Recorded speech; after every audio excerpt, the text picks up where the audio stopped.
राधे राधे दोस्तों रामायण की कथा तो बच्चा बच्चा को मालूम है।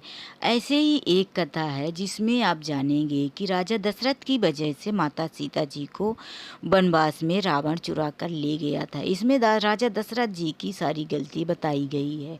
दोस्तों ऐसी कथाएं आपको बहुत सारी देखने को मिल जाएंगी। तो जानिए वो क्या गलती है राजा दशरथ जी की जिसकी वजह से माता सीता जी को रावण चुरा कर ले गया था। जब चारों बहुएं विवाह करके घर आती हैं, राजा दशरथ अपनी पत्नी को समझा रहे होते हैं कौशल्या जी को। कहते हैं कि देखो कौशल्या, अब हमारी बहुएं हमारी बेटी बन गई हैं, तो तुम्हारा धर्म होता है रानी, आपका धर्म होता है कि आप अपनी चारों बहुओं का ध्यान अपनी बेटी की तरह रखें। ऐसे ही दिन गुजरता है कि एक दिन राजा दशरथ मन में सोचते हैं कि क्यों ना मुझे अपनी चारों बहुओं की परीक्षा ली जाए। मुझे देखना है कि इन चारों बहुओं में से सबसे ज़्यादा चतुर कौन है। तो अपनी चारों बहुओं को बुलाकर राजा दशरथ जी कहते हैं कि बहुओं, आज जो सबसे स्वादिष्ट खाना मुझे अपने हाथों से बनाकर खिलाएगी, सबसे पहले खिलाएगी, उसे मैं मानूंगा कि सबसे ज़्यादा होशियार है। मुझे आप लोगों से यही उम्मीद है कि आप लोग में से सबसे पहले खाना कौन खिलाएगी, ये मैं देखना चाहता हूँ। आज आप लोगों की परीक्षा है। इतना राजा दशरथ जी कहते हैं कि चारों बहुएं तैयार हो जाती हैं। कहती जी पिताजी, और चारों अपने अपने रसोई में अलग से खाना बनाने के लिए चली जाती है। चारों बहुएं पूरी मेहनत और लगन के साथ खाना बनाती हैं। उनमें से भरत की पत्नी सबसे पहले खाना लेकर आती हैं और कहती हैं कि लीजिए पिताजी, मैंने 56 भोग और स्वादिष्ट भोजन आपके लिए तैयार कर दिया है। राजा दशरथ देखते हैं भोजन तो बहुत अच्छा बना है, भोजन की खुशबू अच्छी आ रही है, खाने में भी बहुत टेस्टी ही होगा, इतनी अच्छी खुशबू जो आ रही है। लेकिन एक गलती बहू ने किया है कि पानी नहीं लाई, क्योंकि खाना खा देने से पहले किसी को पानी दिया जाता है। राजा दशरथ जी कहते हैं कि आप यहीं पर भोजन रख दो, मैं बाद में खा लूँगा, आप जाओ। भरत की पत्नी वापस चली जाती हैं। इतने में लक्ष्मण की पत्नी भोजन की थाली लिए आती हैं और कहती हैं कि लीजिए पिताजी, मैं भी भोजन बना कर ले आई हूँ, आप मेरा भोजन ग्रहण कर लीजिए। राजा दशरथ जी देखते हैं कि वही गलती ये बहू भी करके लाई है। उनके हाथ में भी भोजन की थाली है, लेकिन जल नहीं है, पानी नहीं है। राजा दशरथ कहते हैं कि आप भी भोजन रख दो, मैं बाद में खा लूँगा। इसी तरह से तीसरे नंबर पर लेके आती हैं भरत उनकी शत्रुघ्न की पत्नी और कहती हैं कि लीजिए पिताजी, मैं भी भोजन बना कर लाई हूँ, मेरा भी भोजन बहुत अच्छा और स्वादिष्ट है, आप मेरा भोजन ग्रहण कर लीजिए। तब राजा दशरथ बोलते हैं कि बहू, आप भी भोजन रख दो, मैं बाद में भोजन ग्रहण कर लूँगा, क्योंकि उनके हाथ में भी पानी नहीं था। राजा दशरथ देखते हैं कि बहुएं हमारी चालाक तो हैं, क्योंकि सबसे पहले आने की हड़बड़ी में इन्होंने जल देना ही भूल गई। अब उन्हें इंतज़ार रहता है भगवान श्री राम की पत्नी का, उनकी बड़ी बहू का, कि देखे हमारी बहू क्या करती है। तो इतना सोच ही रहे होते हैं कि सामने से माता सीता जी भोजन ले के चलती ही हैं। जैसे माता सीता जी दिखाई देती हैं, उनके एक हाथ में भोजन की थाली और दूसरे हाथ में पानी का पात्र रहता है। माता सीता जी का भोजन बहुत ही खुशबूदार और 56 भोग, ऐसा लग रहा है कि सारी दुनिया महक रही, सारे संसार में खुशबू फैल गई है। इतना अच्छा माता जी के हाथ का बनाया हुआ भोजन महक रहा था।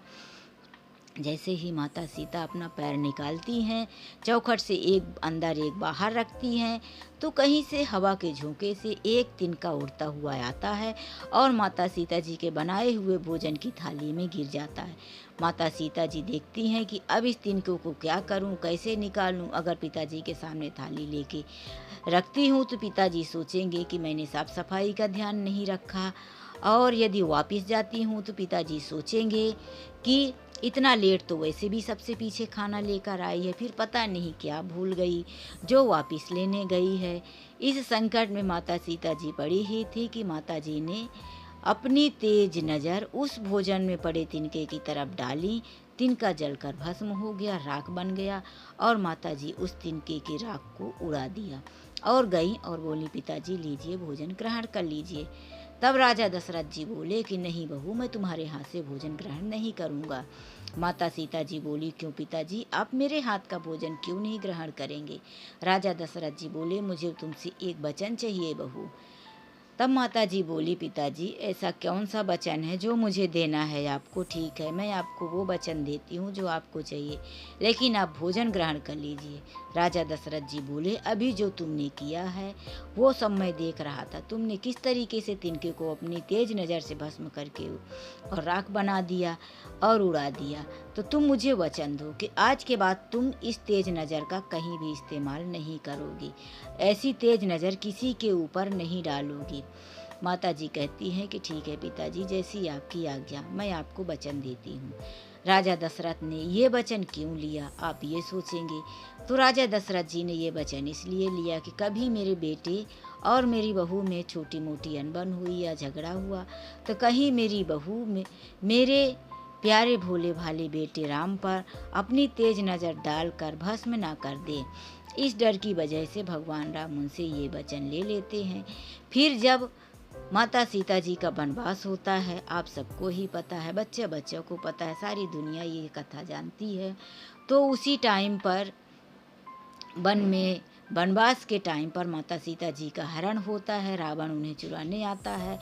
तो जिस टाइम पर रावण उन्हें अपना वेश बदल कर चुराने आता है और फिर अपने असली रूप में आता है और माता सीता जी को बहुत सारी धमकी दे रहा होता है। माता सीता जी के पास एक तिनका पड़ा था। माता सीता जी उस तिनके की तरफ देखते हुए बोलती हैं कि अरे तिनका, अगर तू उस टाइम पर मेरे भोजन की थाली में नहीं आया होता और मैं ये काम नहीं किया होता तो मुझे पिताजी को वचन नहीं देना पड़ता। आज एक वचन के कारण इस रावण की बात मुझे इतनी सुननी पड़ रही है और मेरे साथ ये सब कुछ हो रहा, वरना कब का मैं इस रावण को जलाकर भस्म कर देती अपनी तेज नज़र से। तो यहाँ पर राजा दशरथ जी की एक गलती की वजह से माता सीता अपनी सुरक्षा नहीं कर पाई। नहीं कि ये रामायण के अनुसार किसी किताब में मैंने पढ़ा और सुना। दोस्तों, ये कथा बहुत ही अच्छी और प्यारी, बहुत ही धार्मिक है। यदि ये कथा आप लोगों को अच्छी लगी हो तो आप लोग बच्चों को ज़रूर सुनाएं और शेयर करें। कथा सुनने के लिए, ये पूरी कहानी सुनने के लिए आप लोगों का बहुत बहुत धन्यवाद। ऐसे ही मिलते हैं दूसरी कहानी में। जब तक के लिए राधे राधे। यदि आप लोग मेरे चैनल में नए हैं तो ऐसे ही कहानी सुनने के लिए चैनल को सब्सक्राइब करें और इस वीडियो को लाइक करें। जय श्री राम। राधे राधे।